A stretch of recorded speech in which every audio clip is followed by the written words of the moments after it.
Good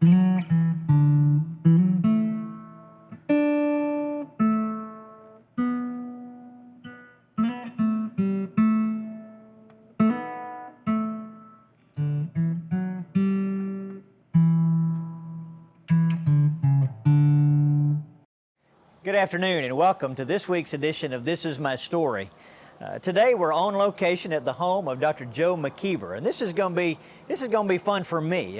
Dr. McKeever has been a pastor for many years and been very well known not only for his work as a pastor but also his work as a cartoonist and as a director of missions in the New Orleans area. And so Dr. McKeever is one of those gentlemen that, well, pastors all over this area and this region know who Dr. McKeever is. So Dr. McKeever, thank you so much for being here with us today. You're going to have to call me Joe, otherwise this is going to be a very short interview. Okay, we'll go Joe. We'll go Joe. Well, thank you for allowing us to be at your beautiful home and just kind of be able to talk with you today. And so I want to just begin, just for people maybe who don't know you yet, just begin with asking you to tell us your story, your conversion story, and we'll begin there. I am a son of an Alabama coal miner. Yeah. North Alabama, rural. My dad married the farmer's daughter, and Mom was from a godly family, very a great tradition in the Free Will Baptist Church there. Several generations in that church. That's where I went to church as a child. Came to know the Lord there when I was 11 years old. And what really made the greatest difference in my life after that is 10 years later, I was a college student in Birmingham, and staying for just, the Lord had transferred me there. I'd gone to Berry College for 1 year, and my sister and her husband were moving from Montgomery to Birmingham, and they had a little baby, and James was going to be traveling. So my sister said, if you'll transfer to one of the Birmingham colleges, then you can stay with us, we'll give you free room and board, tell us which college you want to enroll in, we'll move close. So I wanted to be a history professor, so I called up Birmingham Southern. I said, send me an application. Right. So we moved close to Birmingham Southern, and we started visiting churches. And one Wednesday night, my brother-in-law said, tonight I thought we'd try West End Baptist Church. And I said, not me. He said, why? I said, have you seen that thing? It's huge. He said, what's wrong with that? I said, big city churches are cold, dead, worldly, formal, and rich. And he said, well, we've got the car. If you go with us. Yeah. I said, I'll go once. Right. I don't have to tell you, Pastor Chip, that Wednesday night is a throwaway service in a lot of churches. You do not want to make a judgment about the church. Right. But I was convinced that this was not going to work. We walked into the sanctuary, and the pastor, John L. Smith, love that name, was doing a Bible study, about 200 adults sitting there, and did a wonderful Bible study. So we're sitting there, and I'm thinking, okay, they teach the word, but I know they're not friendly. This is called prejudice. Yeah.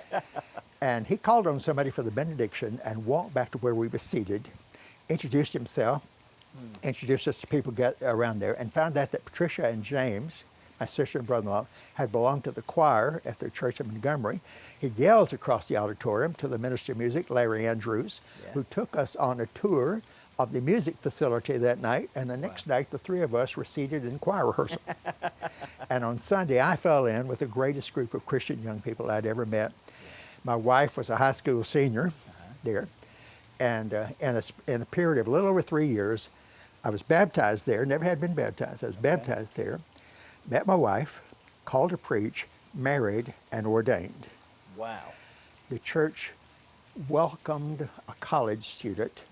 I'm from the Methodist College, Birmingham Southern. Everybody else there went to Samford. Yeah. But they treated me like, I was somebody, and I blossomed. I owe it all to West End Baptist Church in Birmingham. And so after that, God called me to preach, and pastored a little church north of town, went to New Orleans Seminary. While I was in New Orleans Seminary, I said, Lord, I'll go anywhere to pastor. Please don't send me to Mississippi. That sounds bad, but what I meant was, in my mind, there was a Baptist church on every street corner in Mississippi. Right. I want to go where there's a need. Yeah. He sent me to Greenville in the Delta.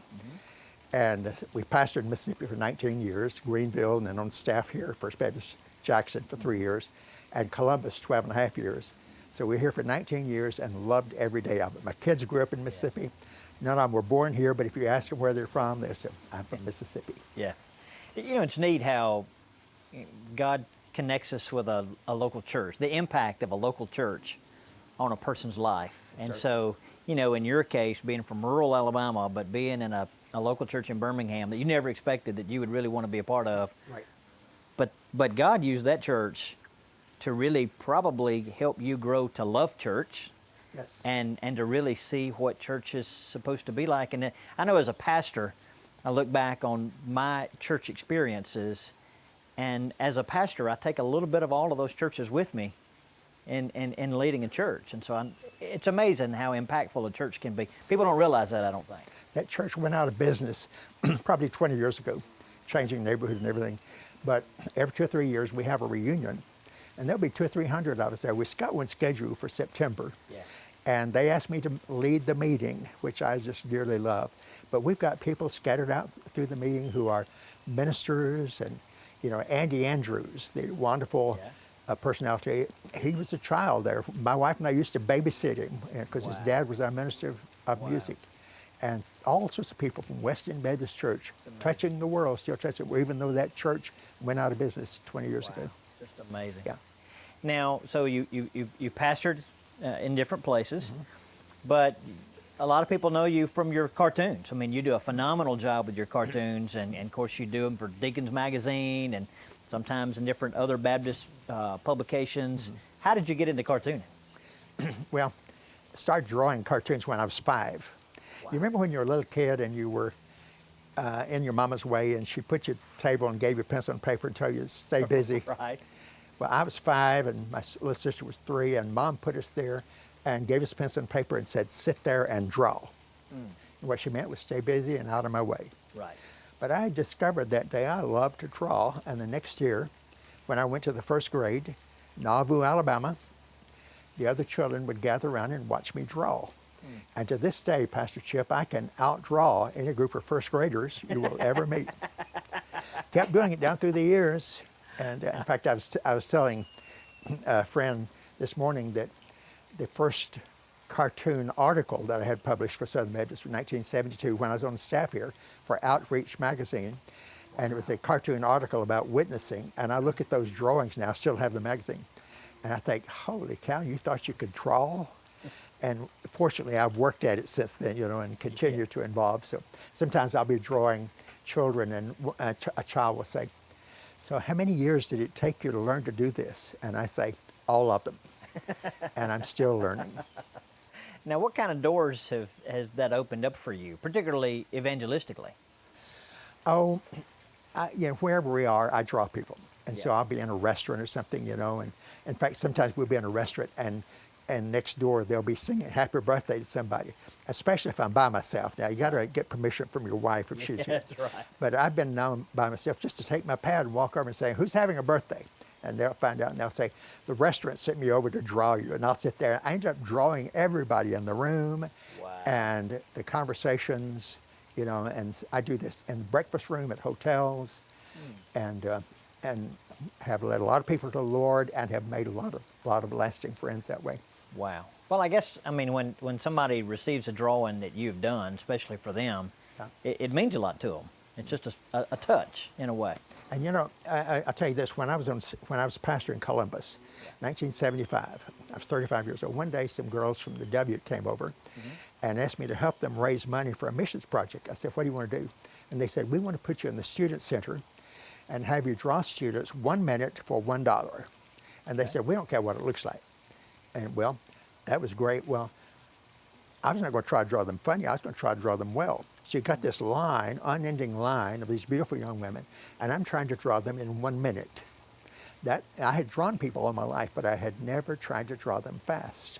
So ever since then, I have drawn people fast. I'll be drawing in high school sometimes, and I'll have kids time me, and I can do it in about 45 seconds.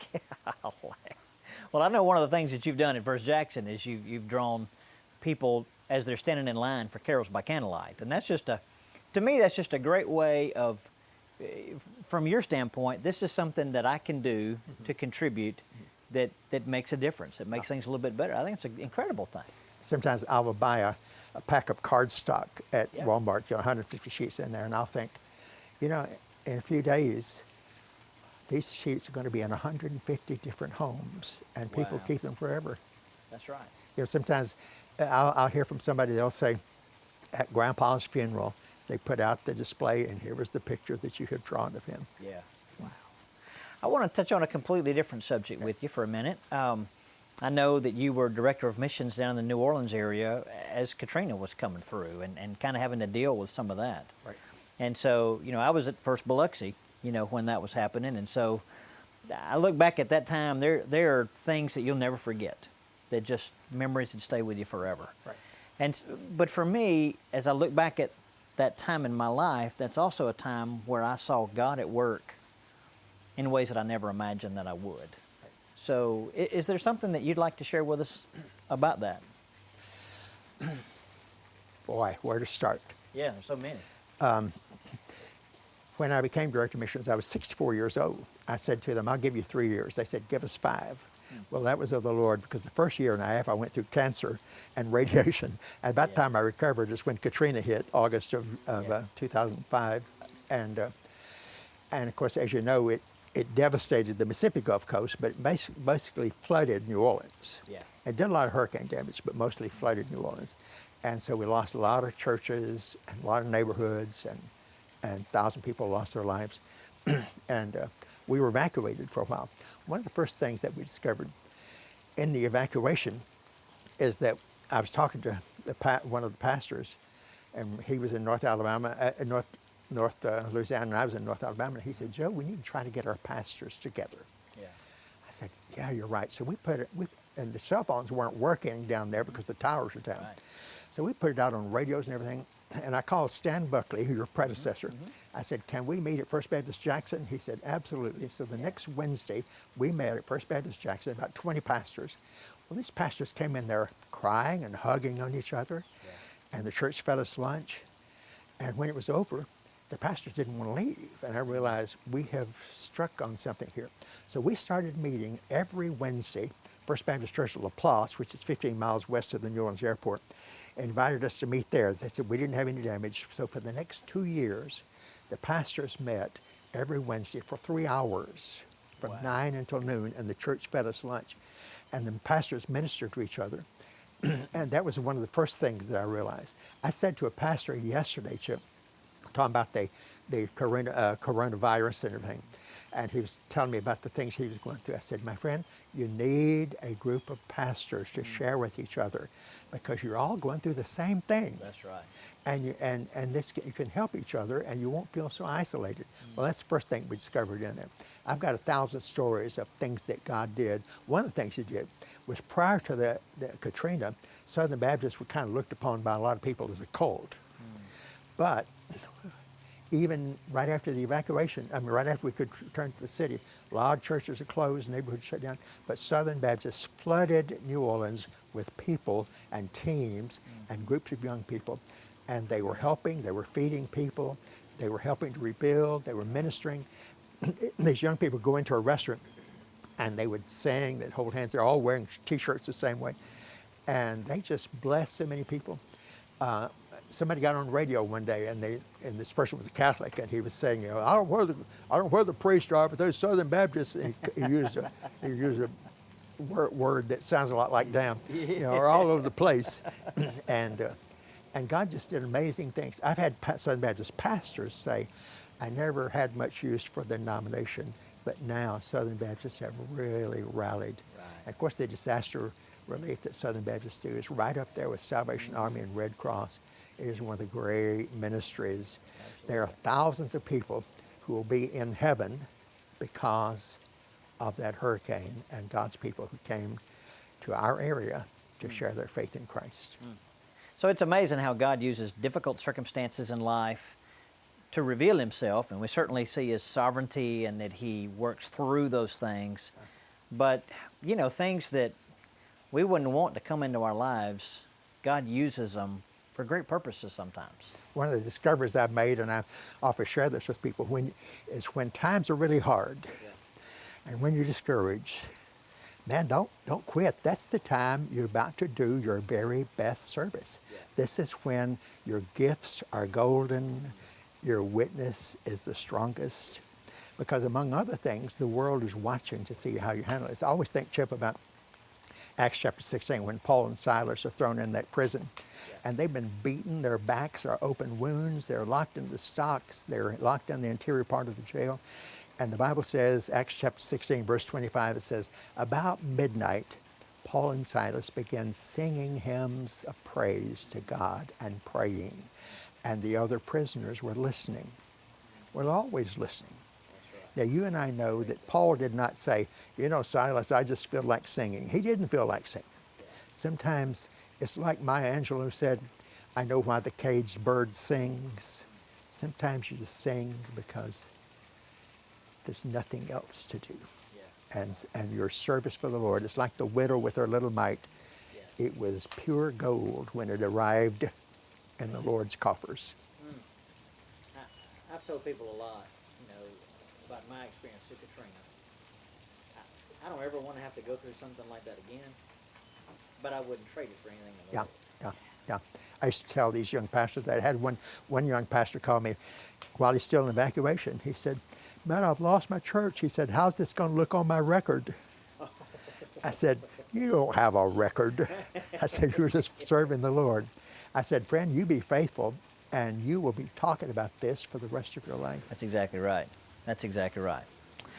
I want to transition again because you helped churches go through a tragic time, but you've been through some difficult times of your own, and one of those certainly was the loss of your wife. But you were able to see God's gracious hand there too, and God's provision now being married again. And so talk to us about that. What was that like, losing a spouse, and then how God showed himself and provided again? Margaret is from Birmingham and grew up in the Southern Baptist Church and everything, and always had some health problems in her adult years, and especially the last 10 or 15 years. We were married 52 years, and none of her health problems were life-threatening. Things like she had Crohn's disease, she had depression, and some other things. And was always just making her rounds of various doctors and everything. In fact, that's one of the reasons that when we retired in 2009, we didn't move to Jackson area. We wanted to. We kept thinking we'd like to move back up here.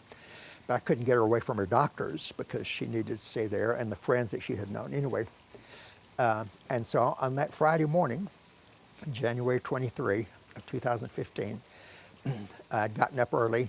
When I heard her stirring around there, I made her tea. I put her tea on, and as she came in and sat down there, I poured her a cup of tea, and I had fixed it just the way she liked it. She's not a morning person. Yeah. I am. Yeah. And so she sits there, don't talk to her, and just leave her alone. And a little bit, we began to talk, and we sat there for an hour talking. We'd pray together, read scripture together, and talk.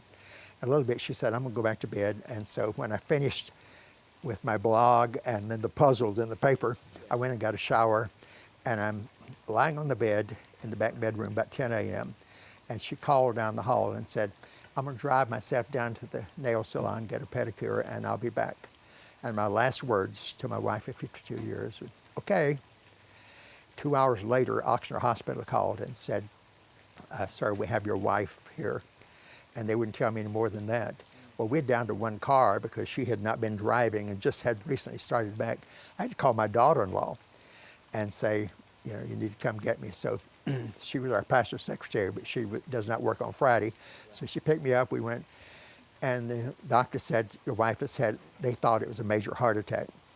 But that evening, when I stopped at the nail salon to pay the ladies there, because I knew that with all the excitement, nobody had thought about that, they said, sir, we didn't do anything. Said, your wife sat in the chair, coughed a couple of times, and collapsed. And they didn't know what to do. They went next door. These were Vietnamese ladies in the nail salon. And a man came over and called 911. Police station's a half a block away. Fire department is about a half a mile away. They were there immediately. The doctor said, your wife went an hour with no heartbeat. We know she's had major brain damage. We don't know how much. Well, 5 days later, we signed the papers to unplug. We had never had any response from her. And the next day, then she took her last breath.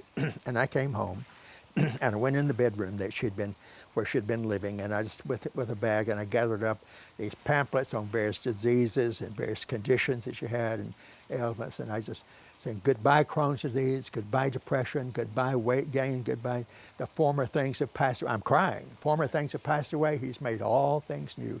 And I sat on the floor weeping and just had a revival with the Lord. And when I thought about her in pain, about missing her so bad, I thought I would have brought her back to what there were times, but yet when she would say, if I knew that it wouldn't hurt my family so bad, I would just take my life, because she lived in constant pain. And so now the Lord has given her relief and brought her into heaven. 1 year later, my son said they were moving to Mobile. He worked for the shipyards, and they'd closed the shipyards in New Orleans since they'd moved his job over to Pascagoula. So he said, we're going to move over to Mobile, and I was not going to be having anybody there. I got a son in North Carolina, a daughter in Missouri.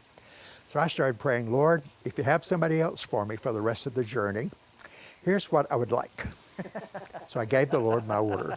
I said, intelligent, godly, sweet and humble. Attractive is good, but please notice it's number 5. Number 6, learn not having a complication in our personal life, like grown kids or lay around the house smoking dope. And I thought of number 7. I knew it was nobody I knew. I said, Lord, whoever it is, let us both know this up front so we don't play games. And one day I thought of Bertha. We had never met. Bertha Fagan, the widow of Dr. Gary Fagan. He had died about 8 months before my wife died. Gary and I were in seminary together in New Orleans, and he and I knew each other for 50 years, but I didn't know his family and he didn't know mine. And when he died in May of 2014, a friend put it on Facebook and said his wife has a page. I went there and left a note, and praying and everything, and I clicked on to see if I know his family, because we were all in school. And I said, holy smoke, he's married to this beautiful young lady. I should have would remember that. Well, so it was a year after Margaret died that she and I met for the first time. And we knew that week that God had put us together. Yeah, that week. In fact, I told her the next day after we met, I'm back in New Orleans, she's up here, she was living at Pearl. I told her the 7 things that I had been praying. And she told me she had been writing in her journal 25 reasons why I will never marry again. And the big one was that she had had 50 years married to the greatest guy in the world. What are the chances of Act 2 to follow that? So whenever my family met her, everybody's just falling in love with her, because there's nothing not to love. And one of my sisters said, Joe, God is rewarding you with Bertha. And my brother said, maybe he is, but the question is, what's he punishing Bertha for? That's hilarious. You ought to interview her for some time for this, because she's a better interviewer than I am.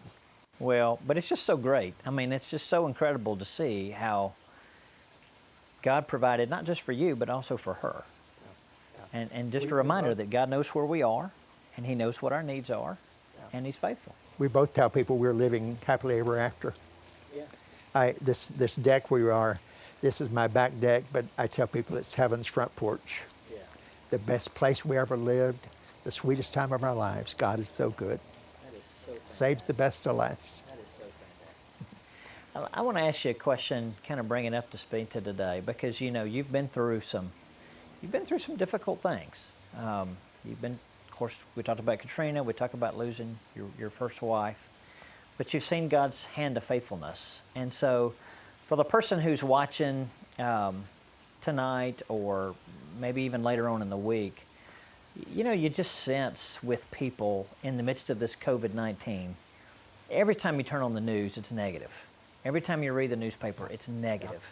And it's just one gut punch after another, and it's difficult on people's finances. It's difficult with people's, certainly with mental state. I mean, it's just the depression, the frustration, the things not being normal, not knowing when it's going to end. It's difficult on families.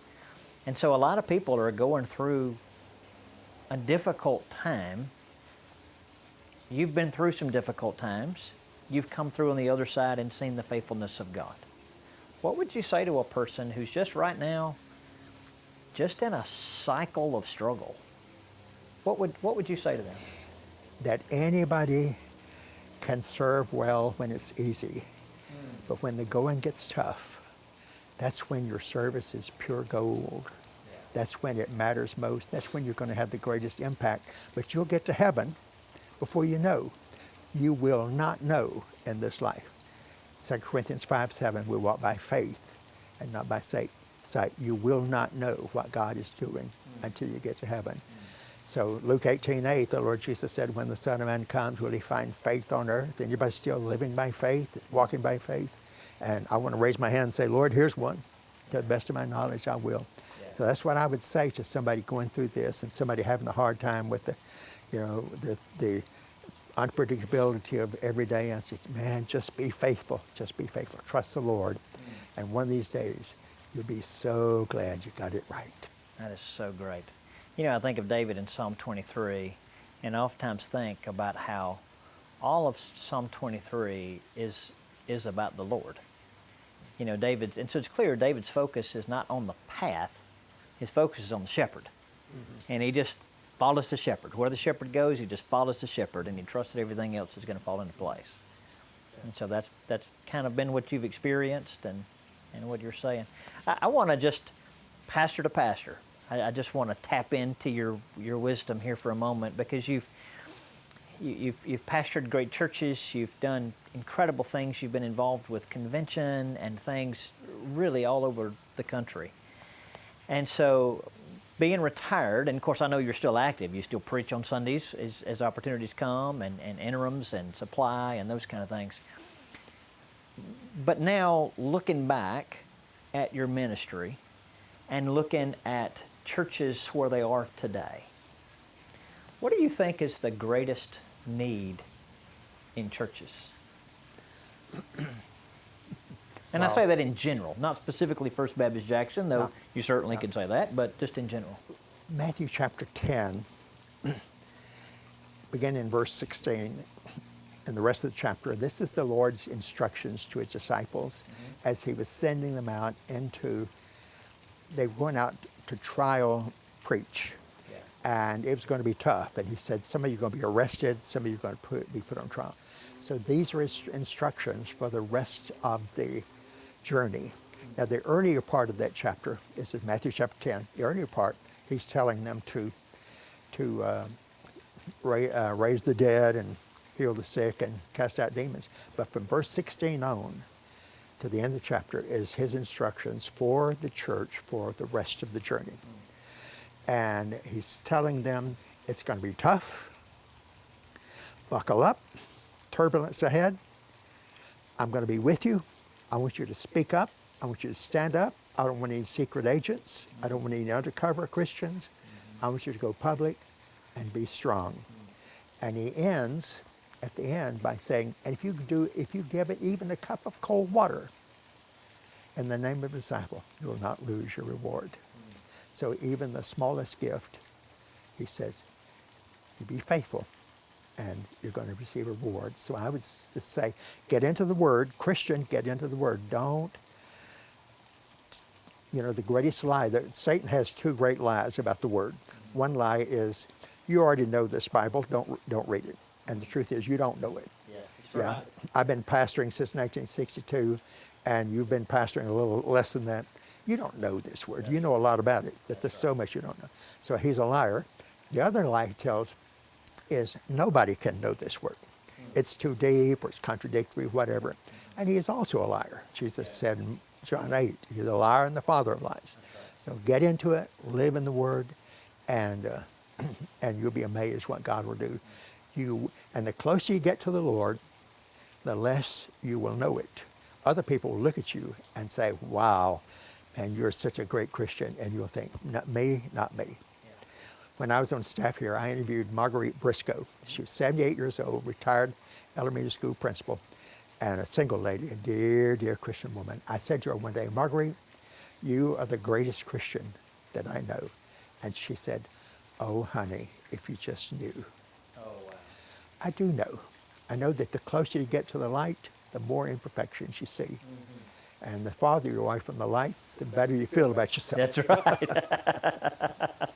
That's exactly right. Listen, thank you so much. I really appreciate your time. I've enjoyed this very much personally, and I know that people who are watching enjoy it as well. So thank you for opening up your home.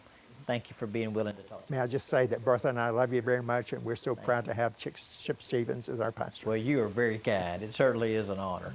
Certainly is. And listen, we want to thank you for joining us tonight again. You've heard an incredible story of the faithfulness of the Lord, and you've learned how God does bring us through difficult times, but you've also learned that it's important how we handle those difficult times.